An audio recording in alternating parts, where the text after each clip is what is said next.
Good morning बच्चों, आप सब कैसे हो। और आज यूनिट टेस्ट का मैं उम्मीद करती हूँ कि आज आपको यूनिट टेस्ट का पेपर मिल गया होगा। आज मैथ्स का है, कल एसएसटी का है, तो आपको ये दोनों प्रश्न पत्र का आंसर लिख के परसों तक स्कूल में कॉपी जमा कर देनी है। ठीक है बच्चों। तो बच्चों हम कौन सा लेसन कर रहे थे? हम कर रहे थे छठा लेसन। ठीक है, छठा लेसन का नाम क्या था? उर्दू। उर्दू का मतलब आपको हमने समझा दिया।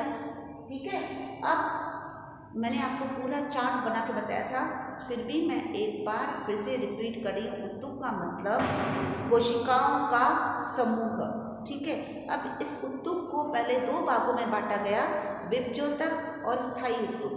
विभज्योतक के 3 प्रकार बता दिए मैंने, अग्रस्त, पार्श्वीय और अंतर्विष्ट, ये सब समझा दिया। फिर मैं आ रही थी आपको समझा रही थी स्थायी उत्तक का भी मतलब बता दिया। उसके बाद स्थायी उत्तक को भी कितने भागों में बांटा गया है बच्चों? 2 भागों में, एक सरल स्थायी उत्तक और दूसरा जटिल स्थायी उत्तक। तो सरल स्थायी उत्तक में हमने परसों आपको मृदुकाय के बारे में समझा दिया। उसका इंग्लिश नाम है पैरेन्काइमा, बराबर, पैरेन्काइमा, या इसका हिंदी नाम मैंने आपको बताया था मृदुकाय। याद आया आपको? जो आपको मैंने ये चित्र भी बना के दिखाया था। और इसके कितने नाम हैं बच्चों? 2 और नाम है। एक दूसरा नाम हरित कण, बराबर, क्योंकि इनके पास हरित कण बहुत सारे हैं। हरित कोणों कहते हैं या हरित तक कहते हैं।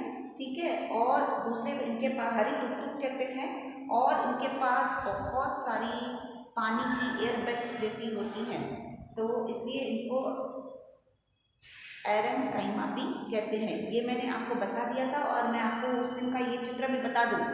ये वाला एग्जाम में मृदुकाय, सरल स्थायी उत्तक मृदुकाय के बारे में एग्जाम में हर बार पूछा जाता है।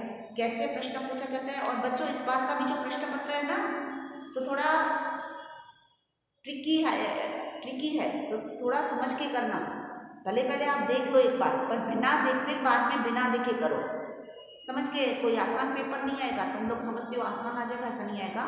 ठीक है, तो सरल स्थायी उत्तक के कितने प्रकार हैं बच्चों? 3 प्रकार हैं। पहला प्रकार है पैरेन्काइमा यानी मृदुकाय, जो मैंने आपको समझा दिया और उसका चित्र भी बना के आपको बता दिया था। दूसरा आज जो मैं 2 प्रकार बाकी के बता रही हूँ, कॉलनकाइमा और स्क्लेरेन्काइमा। ठीक है, कॉलनकाइमा का हिंदी में नाम है दृढ़ोतक। क्योंकि बच्चों इस लेसन में कई बार इंग्लिश में नाम लिखे होते हैं, कई बार हिंदी में लिखे होते हैं, तो आपको दोनों नाम याद करने हैं। ठीक है, और इसके बाद मैं कराऊंगी स्क्लेरेन्काइमा, इसका मतलब स्थूल कोणोत्तक। स्थूल कोणोत्तक ये सब उत्तक के प्रकार हम किस में पढ़ रहे हैं? पौधों में। जंतु उत्तक तो हमें अभी पढ़ना है, एक ही लेसन में पादप उत्तक भी है और जंतु उत्तक भी है। ठीक है, तो चलो कॉलनकाइमा आप देख रहे हो। कॉलनकाइमा का ये चित्र क्या है? एक्चुअली ये पत्ते के अंदर का चित्र है, उसको निकाल के उसका ट्रांसफर सेक्शन दिया गया है। उसके अंदर की रचना जो मुझे माइक्रोस्कोप से दिख रही है, वो चित्र यहाँ पर भी दिया हुआ है आपको, इधर किताब में पेज नंबर 79 पे दिया हुआ है। तो आखिर ये इसके अंदर किस तरह के गुण है? तो इसमें मेन गुण क्या है पता है? इसका मेन है लचीलेपन का गुण। वो इतना लचीला, देखो आप पत्तियों को मुड़ जाती है, लेकिन और इनके साथ साथ लचीलेपन के साथ यांत्रिक मजबूती भी देता है। तो पौधों में जो लचीलेपन का गुण है वो किस उत्तक की वजह से है? उस उत्तक का नाम आप भले दृढ़ोतक कह दो, दृढ़ोतक है या कॉलनकाइमा है, क्योंकि अगर एग्जाम में होगा तो हम हिंदी नाम बता सकते हैं। ठीक है, आखिर ये पौधा का ये उत्तक कहाँ पर होता है? पत्तियों में और तनों में ये लचीलेपन का गुण होता है। ये बिना टूटे इनमें लचीलापन आता है। ठीक है, तो इसका प्रयोग भी मैं आगे चल के आपको मैं बता रही हूँ, लियो की पत्तियों का एक बताने वाली हूँ। ठीक है, पौधों को यांत्रिक मजबूती देता है। अंदर से मजबूती देता है। जैसे आप लोग भी खाते पीते हो तो स्ट्रांग बनते हो ना, है कि नहीं है? तो यांत्रिक मजबूती कौन सा उत्तक देता है? उस उत्तक का नाम है दृढ़ोत्तक। ठीक है, उत्तक को एपिडर्मिस के नीचे पर्णवत में पाया जाता है, जो कि अभी भी मैंने बताया पत्तों के नीचे ये पाया जाता है। ठीक है, कौन सा उत्तक? कोलेनकाइमा, या फिर आप इसका नाम कह सकते हो दृढ़ोत्तक। इसके बाद आता है कि सूक्ष्म की कोशिकाएं जीवित होती हैं, लंबी अनियमित रूप से मोटी होती हैं। जीवित होती है, कईयों में पता है क्या होती है? कोशिका मृत होती है। हमारे शरीर में जो कोशिकाएं हैं वो जीवित हैं, तो कईयों में कोशिकाएं मृत इसलिए होती है क्योंकि उनको ये देखो हलन चलन का इतना कार्य नहीं करना पड़ा है। पेड़ पौधे एक जगह ही होते हैं, तो इसके लिए कुछ स्थानों पर उनमें कोशिकाएं मृत अवस्था में पाई जाती हैं, परंतु इस उत्तक की कोशिकाएं जीवित होती हैं, लंबी होती हैं। आप देख रहे हो ये सारी कोशिकाएं हैं। आपको मैं ये चित्र दिखा दूं, आपको दिख रहा है ये चित्र, और इसमें ये जो बीच में दिख रहा है ये केंद्रक है, और ये साइड में कोशिका भित्ति है। और अच्छी तरह से देखो इधर दिया हुआ है, ये मोटी दी गई है, बहुत कोशिका भित्ति मोटी दी गई है। तो ये ज्यादा मोटी किस वजह से होती है? क्योंकि इसके पास क्या है?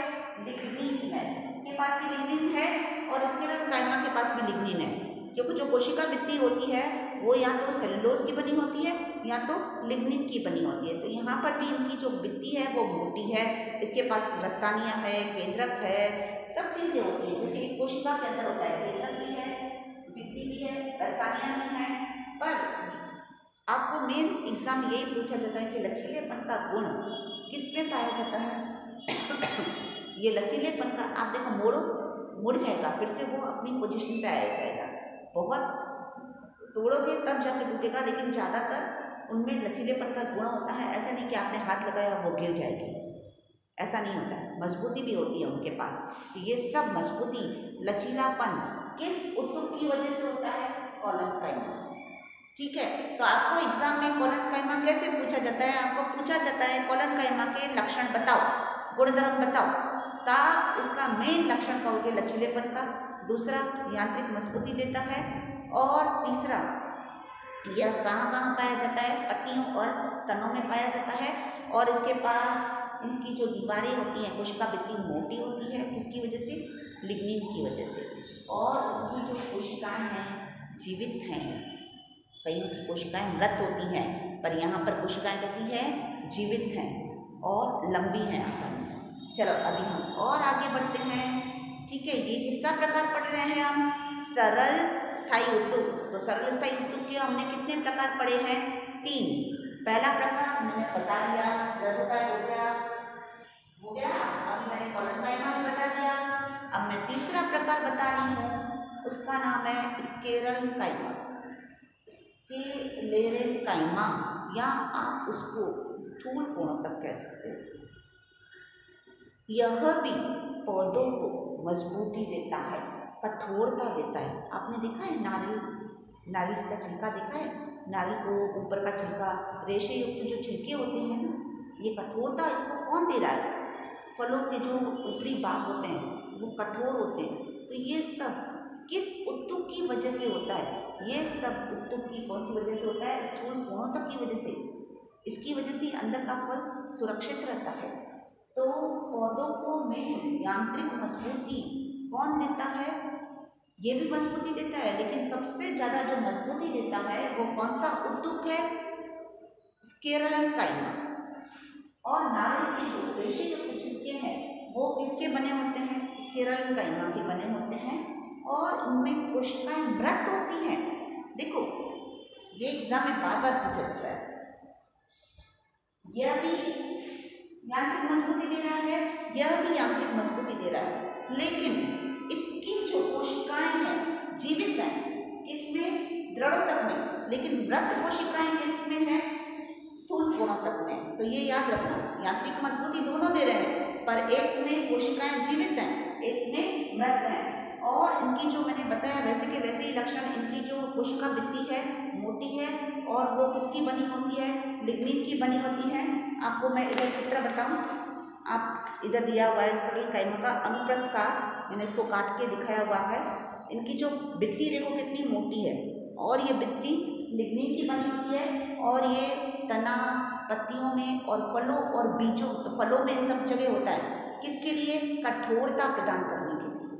तो बच्चों मैं उम्मीद करती हूँ कि आज मैंने जो सरल स्थायी उत्तक के 3 प्रकार, एक प्रकार पहले बता दिया था, तो बाकी रह गए 2 प्रकार। तीनों प्रकार मृदुकाय, दृढ़ोत्तक, स्थूल कोणोत्तक आपको समझ में आ गए होंगे। तो बच्चों पढ़ाई करते रहना, ठीक है। और यूनिट टेस्ट का पेपर परसों दे के जाना है। तब तक के लिए बाय बाय, टेक केयर।